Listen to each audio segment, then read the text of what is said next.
Hello guys, third day namin dito sa Fog Island. Ito ngayon, tabi ko. Ito, sama ko yung billionaire ng Pi.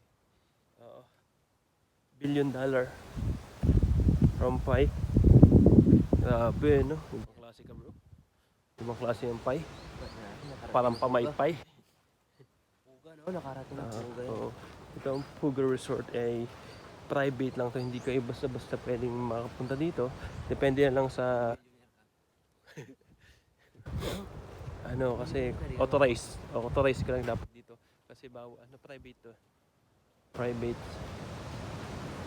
Dapat or yun. authorized personnel ang nakakapasok dito sa Puga. Alright, ito napakaganda na nga dito. Yung mga buhangin dito white beach, white ano siya, mga ano daw to ng isda mga tain ng isda daw to yan, kinakain nila yung mga korat basta kinakain sila tapos tinatain nila ganyan mga kalilian. Ano bro, napakaganda dito. Ano, check na natin doon, charge natin kung okay. Picture naman na kita, picture ako muna siya. Sabi sarap dito, napakalapit. Saan tayo banda dito?